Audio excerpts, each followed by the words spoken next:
এই সহজ কথাটাকে নিয়ে কেন জাতির ভিতরে এতদিন আপনারা বিভ্রান্তি সৃষ্টি করলেন? এই বিভ্রান্তি সৃষ্টি করার দায়ভার কে নিবে? আসুন আমরা খুবই মনোযোগ দিয়ে এই সালাফি আলেমের কথাগুলো একটু শুনি।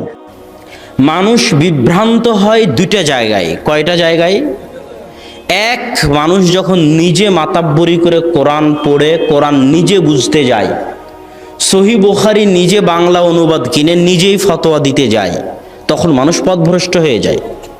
তখনই খারিজি ফেরকা জন্ম নেয়, তখনই মুতাজিলা ফেরকা জন্ম নেয়, তখনই মুরজিয়া ফেরকা জন্ম নেয়, তখনই আহলে কোরআন ফেরকা জন্ম নেয়। কখন?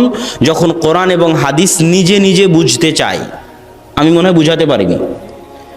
যত ফেরকা জন্ম নিয়েছে সব ফেরকা জন্ম নেওয়ার একটাই কারণ, যে তারা সালাফে সালেহিনের বুঝ না নিয়ে কোরআন এবং হাদিস নিজে নিজে বুঝতে গেছে।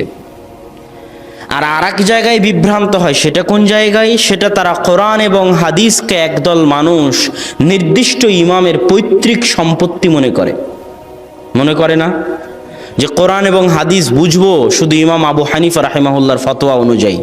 তার মানে কোরআন এবং হাদিসকে আবু হানিফা রাহিমাহুল্লাহর পৈতৃক সম্পত্তি? কোরআন এবং হাদিস বুঝবো শুধু ইমাম মালিকের বুঝ অনুযায়ী। কোরআন এবং হাদিসকে ইমাম মালিকের পৈতৃক সম্পত্তি?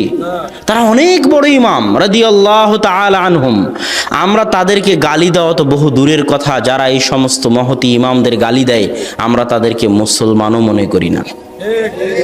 কিন্তু যে যত বড়ই সম্মানী হোক, যে যত বড়ই মর্যাদাবান হোক, যে যত বড়ই শ্রেষ্ঠ হোক, যে যত বড়ই সম্মানী হোক, আমরা তাকে সম্মান করতে রাজি আছি, তবে মুহাম্মদ সাল্লাল্লাহু আলাইহি ওয়াসাল্লামের সম্মানের পরে। আপনারা তার মুখ থেকে বিস্তারিত আলোচনাটা শুনলেন।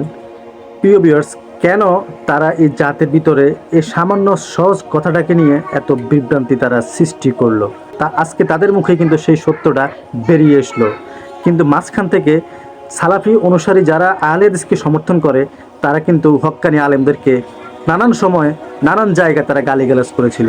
কিন্তু শেষ পর্যন্ত কথা এটা যে তারা বুঝতে পেরেছে তাদের ভুল, এবং তাদের মুখ দিয়ে সত্যি কথাটাই শেষ পর্যন্ত বেরিয়ে আসলো। তার জন্য তাদেরকে আমি অনেক ধন্যবাদ জানাই।